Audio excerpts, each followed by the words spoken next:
Welcome back to Finding Faith and Funny. My name is Chase. This is my podcast. Thank you for listening. If it's your first time, welcome. We discuss matters of humor and faith working together on this show. And if it's your first time listening, I hope you enjoy it. Check out some of our past episodes if you continue to listen. How bored are you? Just kidding. I appreciate all the support that this show has been getting. It's been getting some good support, some good followers, some good numbers, and all in all, enough to keep motivated to keep posting every Monday at 5 a.m. So, with that in mind, we do have a guest today. You see, today on Finding Faith, I'm talking to a guy who has a pretty unique job, hobby, whatever you want to call it. He basically gets paid to stand around and watch people. Okay, that sounds a little more creepy than what it actually is. But Eddie Dennis, who's my guest today, is a photographer. So really, it's pretty normal what he does. Eddie has photographed anything from weddings or LARP events, which are live action role plays, or comedy shows. And he's probably been offered some more questionable life decisions to take pictures of than he'd care to admit. But we might talk about that. We might not. I don't know. We'll just have to listen and find out. Now listen.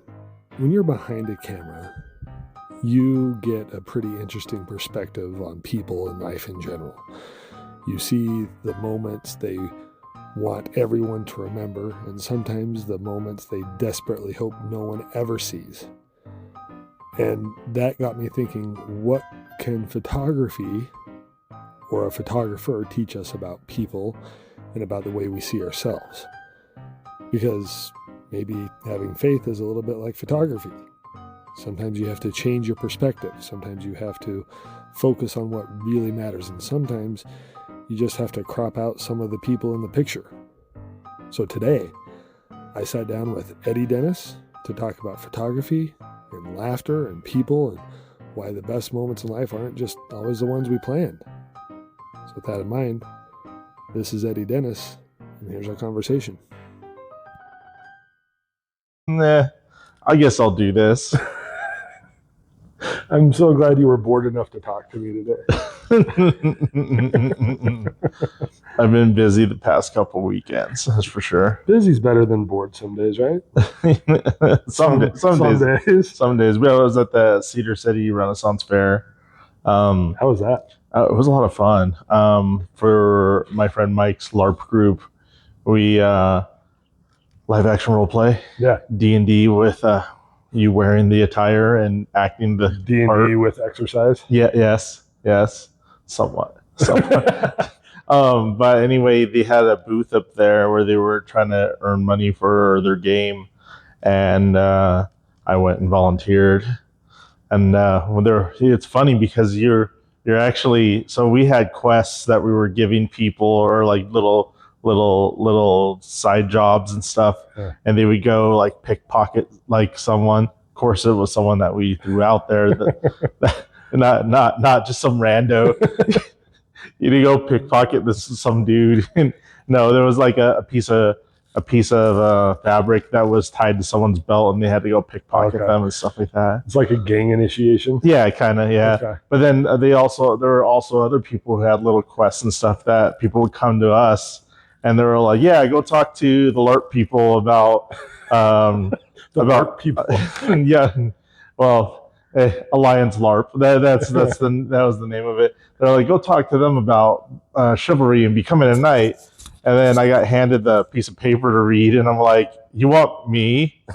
me? You want me to talk about chivalry?" And I started reading it, and I was like, "Yeah, I wouldn't do any of this, guys." And was it in the King's English? No. That was totally just me. I'm not going to sit there like try to speak the King's English to a bunch of rednecks up in Cedar City. And they literally sitting there staring at me as I'm trying to eat a burrito. I'm like, you want me to read this? Okay, I'll read it. That's cool, though. Yeah, it was a lot of fun. Were you doing photography up there, too? I did some photography, and it was hot and muggy. I was like, I got some good photos, like, in the rain. Yeah? Yeah, because we got stuck out in that. Oh, that's fine. I've never been to a Renaissance festival. I've always kind of wanted to go. Gavin just went on Trek, like Pioneer Trek. I'm sorry. Yeah. Oh, he went. I didn't. I went when I was 15. But because I went, because you dress up old timey and you do what they did, it's like a Renaissance festival without the cleavage and alcohol. It's just religious LARPing. It is. That's all it is. Isn't that pretty much what all religion is? Just LARPing.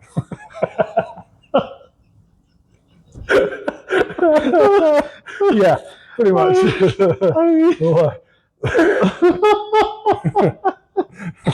Gosh, that's awesome. Okay, so as a photographer, you frame people. As a comedian, I emotionally frame myself. Which one of us do you think lies more? Honestly, I like photography because it's the biggest lie you could tell, I think, as a creative.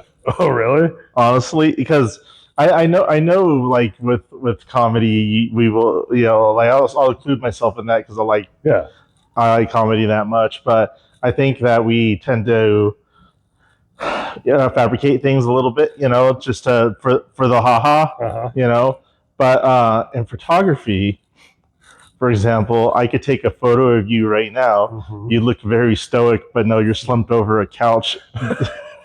But they don't need to see the whole picture. No. They just need to see the part that is portraying the personality that I see that's coming out of you. Okay, so that leads perfect into my next question. Do most people just need better lighting or better therapy? So I'm not going to discredit therapy because I think it's a wonderful thing, and I still go to therapy too. I'm in but yeah, better lighting is like the biggest thing. Yeah. And I can mean that in so many ways. And if you want to get philosophical about it, how the light you see yourself in. Yeah. Right. So with the discussion I had even yesterday, that was a sensitive subject with someone. They really got furious. Yeah. With her husband and I. It's about the light you see yourself in, right? It's like it's not always going to be gloom and doom. You have to look at it in a different light. So same thing with photography, right? I could take a darkened room similar to this and right here, and I could put a flash right here and just have a pop of light on someone's face, and then the mood that you originally see in this changes completely. Whereas we'll have the darkened background and the person's face and profile will be lit up. You're going to see a different story compared to what was initially shot. Yeah, interesting. That's actually, I never actually considered the whole how you see yourself, the light you see yourself in versus what you just described. So right. That's pretty cool, actually. So, like, do you feel like you see a real person, so obviously you photograph people, comedians, LARPing. I don't know if you've done weddings. I did one wedding, and it was only because my friend's daughter begged me to do it, and I didn't want to do it. So do you feel like you can see a real person easier through a camera lens or no? Because you know the tricks of camera, but like when you're actually seeing someone. So a lot of times I think that when I do photography, a lot of my photography is candid based, right? Mm-hmm. Like because I'm in a comedy show, mm-hmm. I'm at a LARP event, even some of my better ones where we had models there to like pose for you and stuff like that. A lot of the stuff shot from the sidelines is what I end up catching, and usually that's when they're having the breakdown, they're contemplative, or they have that genuine smile of emotion, that genuine laughter, and it's not contrived. It's it's them just being them. So I can see the difference in that when you've taken pictures of me at a comedy show, the pictures versus when I'm on stage versus backstage after the show talking to people, or when you did my family's shots, I know where I'm most comfortable in those pictures just looking at it because I know myself. and it's not the family pictures. Yeah, it's not you. It's not you guys just sitting or standing there. No, it's like when you're walking around. When I'm in my element and I don't care what's going on, and I barely even notice that you're taking pictures, those are the ones that I end up liking the most because it feels like a genuine. Even if I'm rubbing my head, because I have to convince Bay not to do crowd work. Yeah. There was a photo shoot that someone had set up, and it was for a small gaming company based out of St. George here. And they had a new tabletop RPG roleplay game that they were putting out. And they asked if I could do the photos for their team. And they had to lie to one of the guys on the team and said, hey, we're meeting up for a party and blah, blah, blah. We're celebrating the release of our game. And all of a sudden, I'm standing there with the camera, and we ended up going over to like Tonnequit Park, and I could tell he was super nervous, and everybody else was just fine. But like the only way they were able to get him there was to lie to him, and so I started asking him specifically questions about how he teamed up with these people because he was like a developer or something like that, and I got him talking about why he was excited and wanted to join in with this group of people creating this game. And so I got him in a very natural state, explaining and being in his element of talking about his part in the game. Okay. And that's when I started taking pictures with the camera on silent. And it's funny because after about 5 minutes, one of the guys like, wait, you're taking pictures, aren't you? I was like, yeah, you're sneaky. And I've always tried to do things like that. I think that's why I would never be a good actor, is because I can't go just pretend and take it seriously for a camera. Like I love my family being with them, but like I hate photo shoots. I hate being part of them. I appreciate the work that's done afterwards and how you made the pictures look amazing, but like I hate that hour and a half of just being told what to do from a photographer.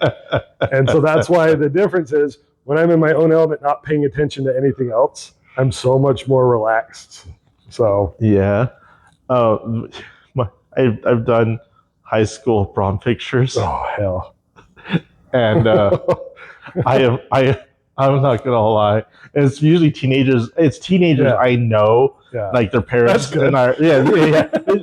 Their parents said, yeah, talk to Eddie, hire him to take photos of you and your friends, and we'll like meet out at Snow Canyon or wherever the crap they want to do it, and I'll take the photos, but I'm the biggest dick to them.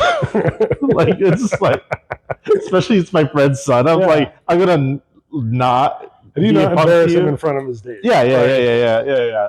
I was like this one guy. I was like, hey, you know what? It looks way better when you don't smile.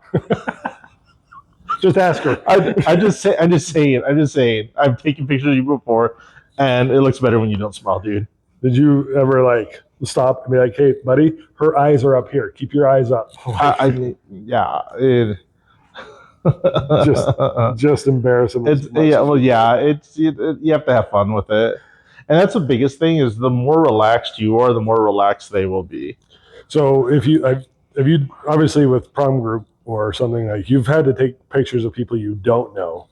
Oh yeah, is that uncomfortable, or do you care? So I'm part of a actual photography group here in town.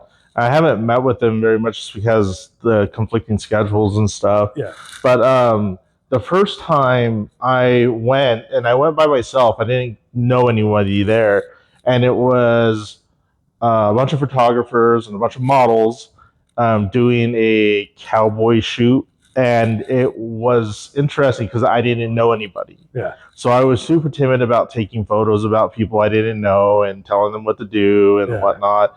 But it was, and after a while of being there and kind of listening to the other photographers and listening to the models and seeing what they were doing, it was easier to pair off and with people and take photos or take group photos and stuff like that, and not feel intimidated by everything. See, I've always wondered because, like, you go to any LDS temple on a Saturday, there's going to be photographers telling huge groups of people where to stand and what to do. I couldn't do that.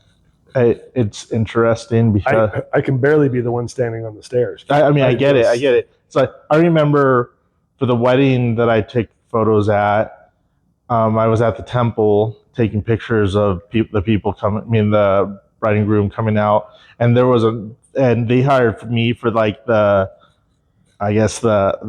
behind the scenes candids of the whole wedding, and they had hired another photographer for the family portraits. But since I was so close friends with the family, they were like, "You need to be in this photo of me." I'm sitting there with my camera in my hand, trying to hide it behind everybody else. And it was that was a lot of fun.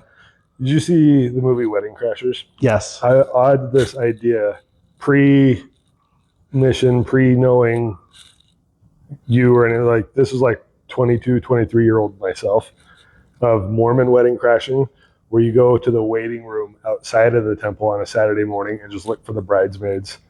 And just be like, I see you can't go in there either, huh? just find those where the single girls are. Gosh. Again, never acted on it, but that was an idea. That was an idea. That was the idea. So, okay. What does your camera see or capture that most people will miss with their own eyes?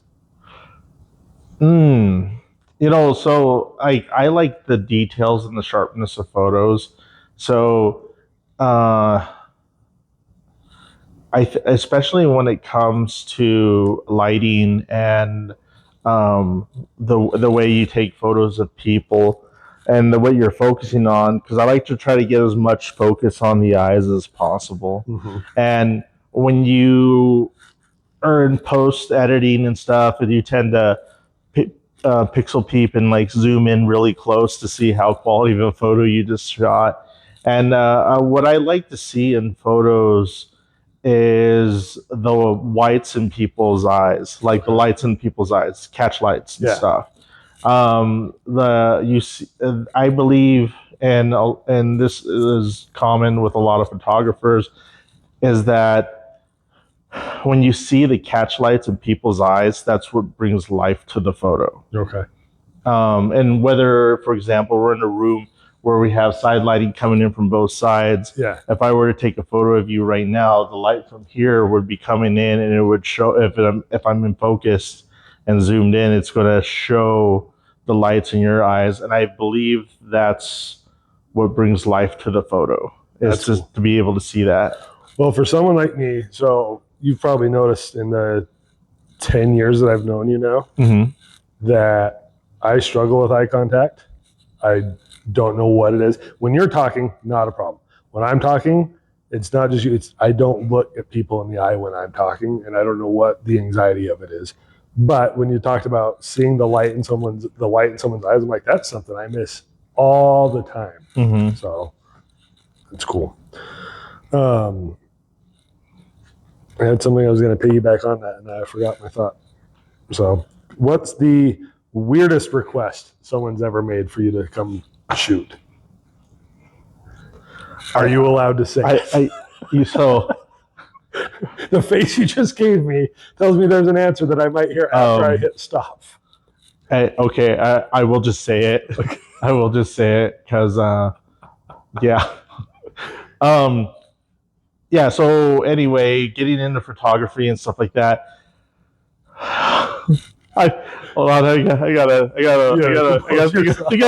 think of how I'm gonna phrase all this. All right, I am not a part of this community. I am not part of this. I have no interest in being a part of it. But I was approached by this community. Okay.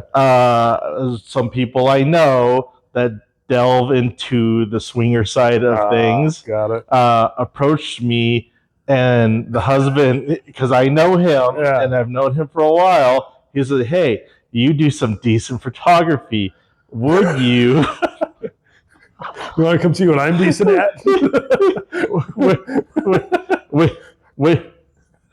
Would you come take photos of? Oh my gosh! My wife and I tying up our third. Oh, goody! And I was like, no, I have no interest in shooting that. I have no interest in being a part of that, and it's not my.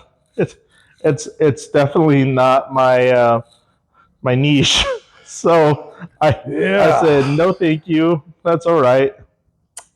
There's someone who was early on in the comedy community here who left, and he does his own photography stuff, and he does like a lot of boudoir stuff that I've noticed.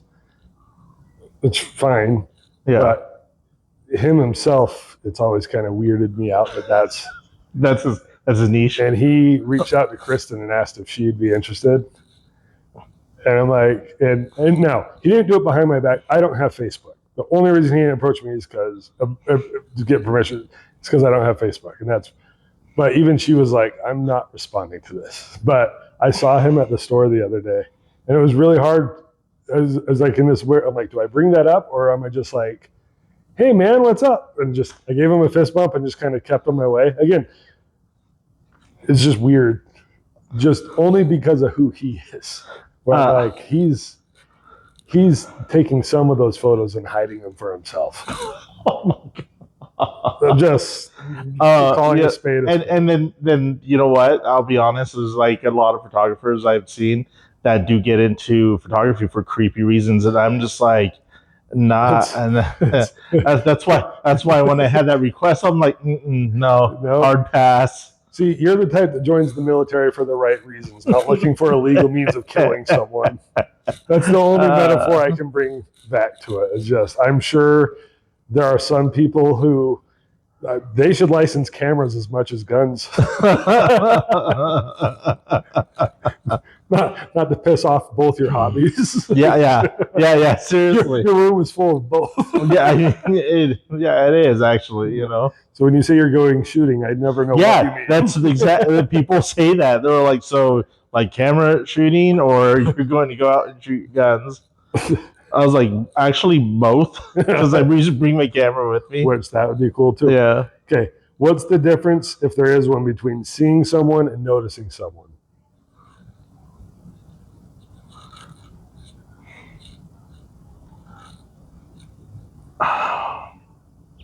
Behind the camera? Yeah. Or in life in general? Just, you can say from life in general or from your camera, because I think you have enough experience with both. So however you want to answer it is fine. So I at the LARP events, yes. Right? You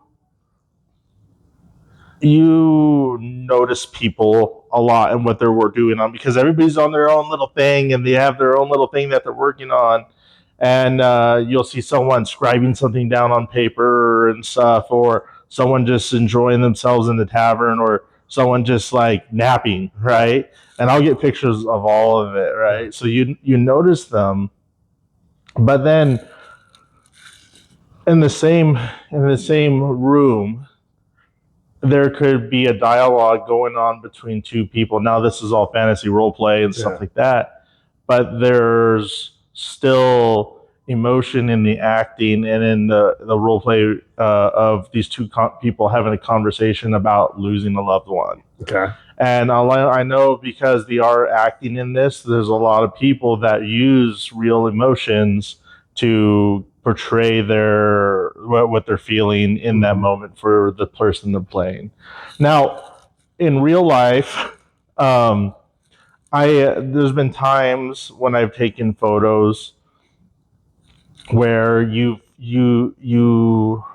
see someone and you see it's touching on real emotion. Yeah. Like, I want to use you for an example. Mm-hmm. I have a photo of you where you tell that you're very stressed, and I know which photo you're talking about. And your hands like covering my whole face. Covering your whole face, like, holy crap, right? Yeah. And I think that's me seeing you. That's definitely one of the most real times I have. Yeah. That was right before a show, right? Right. The 90 minutes before I'm about to touch a microphone is the worst part of my life. You called me out on it one time. I sent you Marco Polo before I was doing a show telling you how stressed I was. And your response was, get the F over yourself. It doesn't matter. No one cares. Just have fun. I was like, that's a better way of looking at things. I was like, I can't complain to Eddie anymore. Yeah.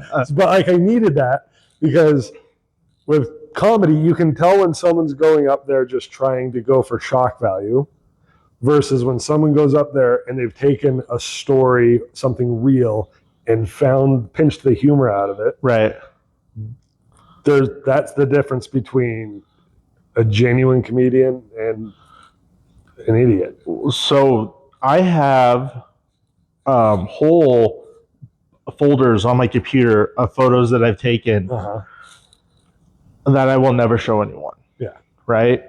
And it's because kind of like before your comedy show where you kind of psych yourself out Mm-hmm. and you go on and you don't have a good set. Yeah. Right. And you know you bombed, right? Like it's just, and then you just accept that. Yeah. Same thing with photography. If I'm nervous or if I'm not sure of myself or the situation going into a shoot, for example, there was like a Valentine's Day photo shoot that a bunch of people wanted to do, and going into it, I was already not uncomfortable, but I was just like, I wasn't sure, hadn't picked up the camera in several months because of whatever reason. And I was like, I don't know. And then someone kind of was like, oh, you got to be there. You got to be there. We need a second photographer, blah, blah, blah, blah, blah. I was like, and so I went and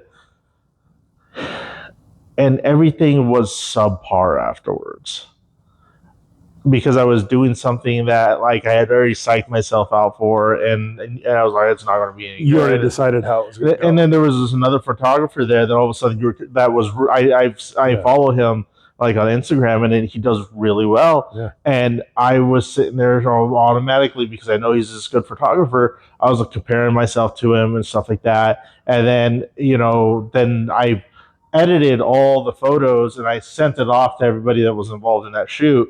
And a few of the models would post their photos that I did, and then there were several that didn't. And so I was like, see, like I was off. Yeah. Well, at least I felt I was off. Yeah. Well, and everyone's their own harshest critic. Yeah. With comedy, I try and record at least the audio of every set, whether it's open mic or whatever, so I can go back and listen to it. Uh-huh. And it's painful sometimes, which I would imagine you get your photos up on the screen and you think, oh, I screwed that one up. Or you see the other ones that are good and you mess with it to make it even better. It's the same thing I'll do with a joke. And that's where photography is a lie. Yeah. Right? Where you can... Yeah. I was like, oh my gosh, look at this picture. It is hot garbage. Add a little slider here and a little bit of a filter here and boom. Well, I mean, I went to an open mic the other night and I did not do well. I was trying all new stuff. The loudest laugh I got in the night is when I pointed out that the joke I just said was not the worst joke of the night. And that's the clip out of 7 minutes that I narrowed down to 17 seconds where I'm like, if I post this, at least it won't look horrible. Because that's where comedy is a lie when it comes to posting something. But if a comedian knows he bombed, he's going to drive home not listening to any music and it's the worst feeling. So, okay. Anyone throughout all of history that you could photograph or that you could take pictures of, who would it be? You can narrow it down to like 3 if you want. If I could take pictures of anyone, honestly, so I remember this from when I was in high school. I thought I was a sophomore, and we had a family friend whose wife, her dad was a photographer for Disney for like 30 years or more, Yeah. And his name was Renee. And so we went to his house, and he had photos that he had taken of Walt Disney that are common photos that people will see all the time. And they were photos that he took. And I think if I could go back and take photos of Walt Disney, that would be awesome. That would be Just because that's like one of my first like memories of enjoying photography, you know. Yeah. So I think that would be awesome. that's a good answer. I wonder, like, someone asked me like if I could interview anyone in history, who would I interview? And jokingly, I was like Barry Manilow, because that's what I would love to interview right now because of all the jokes I've made about him and my mom. If I could land that fish, I would. But anyone throughout all of history, there's so many, and they're not all good people who I'd want to interview. I know, right?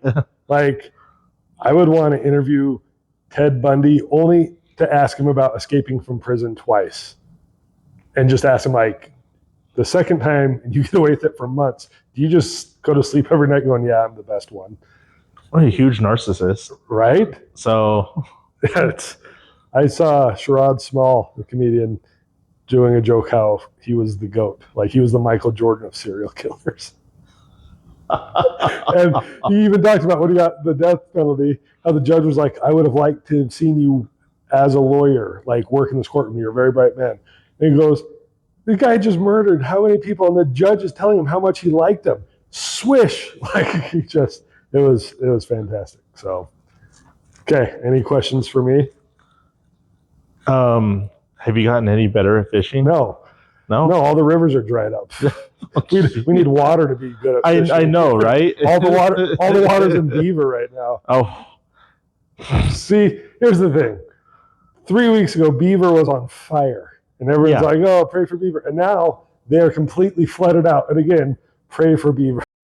Big thanks to Eddie Dennis for coming on and sharing his perspective with me and with you. And thank you to everyone again for listening. If you would like to be a guest, or if you want to reach out to the show for any reason, even if it's to tell me I suck, whatever. Love comes from insults. Bring it on. faithandfunny@gmail.com is the email address. Next week, we have another guest. Talk to you then.